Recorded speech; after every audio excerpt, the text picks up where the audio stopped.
So, were we robbed by a poor referee performance, or is it naive defending again? We're going to find out in the next 20 minutes.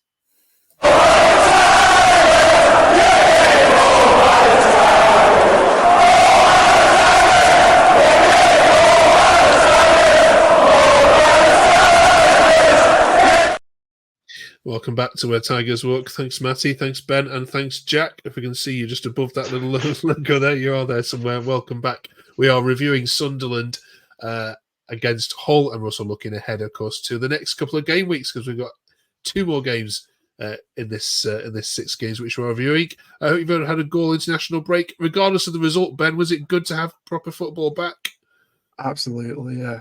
Always prefer the club football over international from my point of view. All right. Good to see you all back on this channel as well. Thank you much. If you haven't yet done so, press the subscribe below. Let's get straight into Matty's question then, shall we, Jack? Were Hull robbed?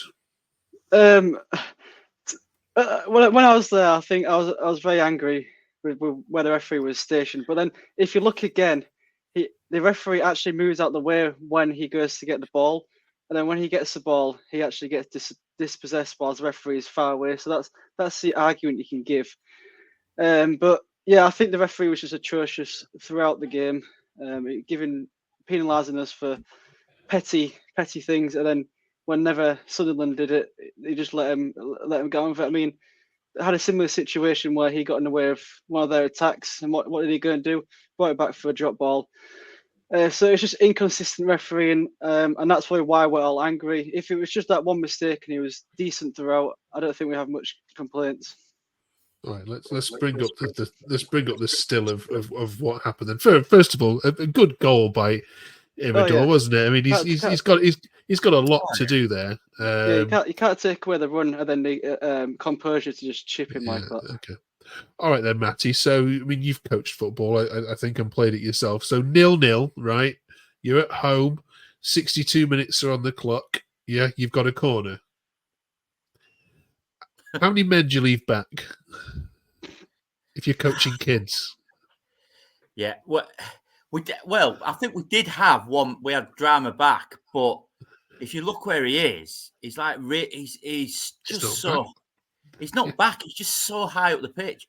And I was thinking this on the way back. Yeah, I mean, I coach my son's team and I've played a decent level. But if I'm a coach if I'm an opposition coach looking at us from attacking corners, I'm thinking, do you know what? We've got a chance here.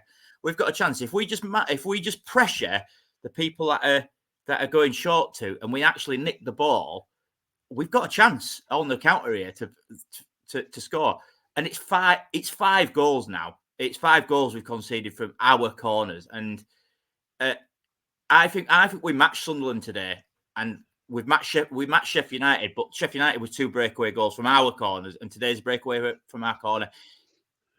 It's got to stop. I'm not being, it's just, it is schoolboy. It's schoolboy football. And we're getting punished for it now. So it has to stop, and it just has to. It frustrates me. Yeah, the referee was in a bad position, but come on, it's just so naive from corners. It's just ridiculous now. It's getting ridiculous.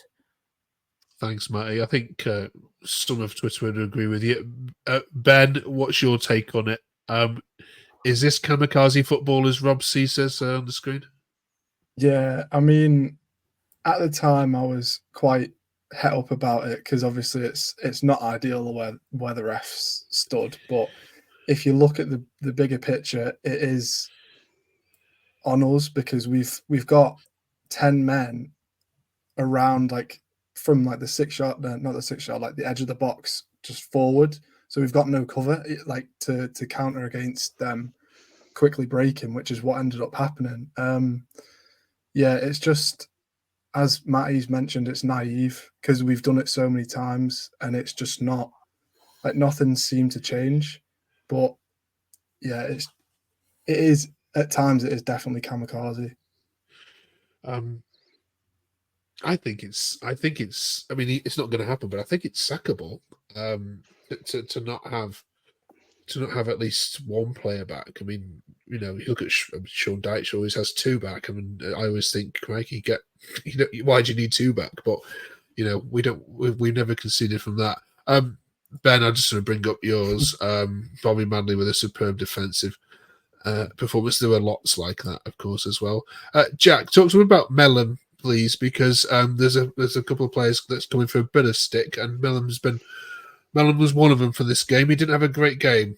No, not really. But again, you can say a couple of other players went on it today. I mean, Vidia was just jogging to his striker position at times when the ball was even moving forward.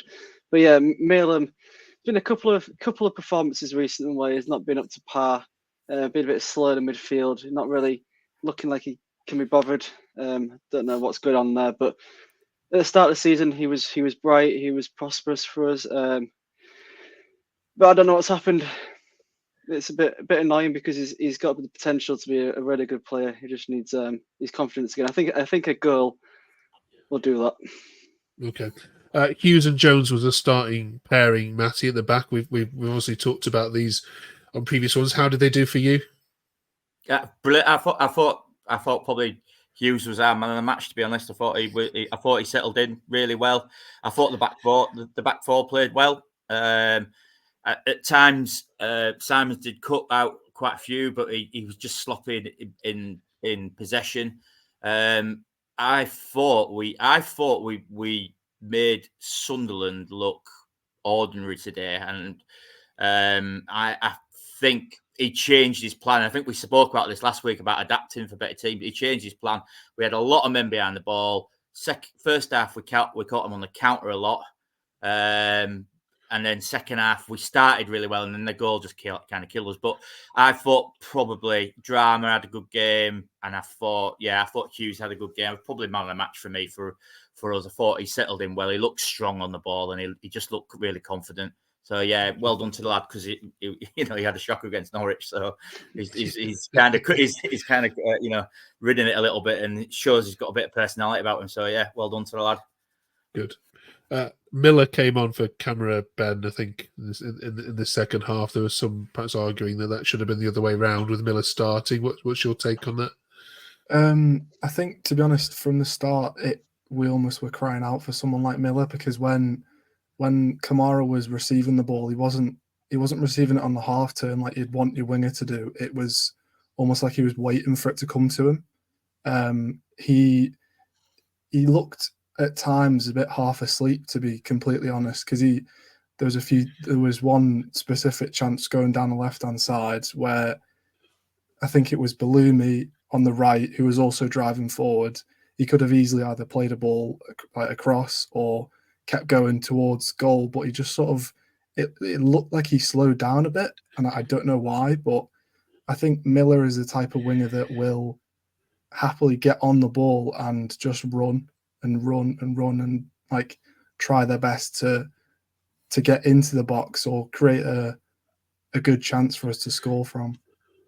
I think you have to credit Sunderland's fullbacks. To be honest, I thought they were their best. I thought the two centre halves were good, but I thought that both fullbacks nullified our wingers. I thought they both had really good games. To be fair, so. Yeah. I don't think you can give too much criticism to the wing. I agree with Kamara because I didn't think he did well, but I think you have to give credit to Sunderland. I think their two fullbacks were really strong. They had strong games for them as well. All right, let's look ahead to this week then, shall we? It's a busy week for Hull. Burnley come to the MKM first of all, Jack, on Wednesday night, and then a trip to Derby. Who are outstanding at home on Saturday. So tough week for the Tigers, Jack. How many points would you be happy with? 1, 2? I think 3. I'd be happy. I want to win against Derby because I'm going to it probably. Burnley, it's just one of those games where you've got to just like Sunderland, like Matty said, you've got to adapt to them, and you've just got to kind of do something that we can get something out of. But yeah, Derby is the one I want, one I'm focused on because I think that we've got a better chance there. Okay, we've said all season you are going to hurt a team at some point and probably thrash them. I also worry that you're also going to receive a bit of a hiding yourself if you play like you have been. Matty, Wednesday night, does it worry you in terms of how you play versus how Burnley can pick you off in an instant? I don't think so. And I think last week I said there's no real teams I fear in this league. I think if we approach the game like we did today, I don't think it'll be a hammering, but I think we'll be definitely in the game.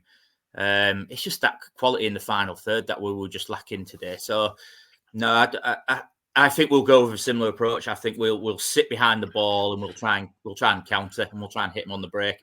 But I would probably see us getting 3 points against Burnley rather than I'd rather us get 6. But like Derby's got a good record at home. But I think we could turn Burnley over quite easily if it just clicks. I think so. So yeah, confident. Okay. All right, we don't want another Norwich performance, do we? All right, thank you very much for that, all three of you. And before we let you go, we are approaching Halloween, so we are asking all teams this week for who's the scariest and nastiest player you've ever seen pull on a Hull City shirt? Who's the player that you've sat in the stands and thought, I'm glad they play for us and not the opposition. Ben, kick this one off for us. Can you think of one that sticks in the mind? Not in recent years. Quite a lot of the time we've been almost crying out for someone exactly like that. Someone that's just like a bullish midfielder that isn't afraid to just like get stuck in. But yeah, I can't, off the top of my head, I can't think of one that is like, yeah, he's my go-to for that. Okay, Jack? I think this is better question to ask Matty. I know you're going to go to him, but honestly, my experience of watching Hull players, and there's not been one I can pick out, so sorry, I can't give an answer to that. All right then, Matty, it's all on you. These youngins haven't seen one. Yeah, shall I give you a couple? I'll go with a couple because obviously I go back a bit further than them, these two. So I would probably say Billy Whitehurst. I don't know if anybody remembers Billy Whitehurst. Played for Sheffield United, came to us. Rambo Billy was his nickname, and he was a tough player. He also had his own graffiti at Boothry Park. So next to the scoreboard, it said Rambo Billy across it, and it was just like he was like hard. He was rubbish, but he was hard as nails. He was brilliant. The other one I'd probably go for is Gary Brabbin. When we had our Great Escape season, he was in the centre midfield. He was a bouncer.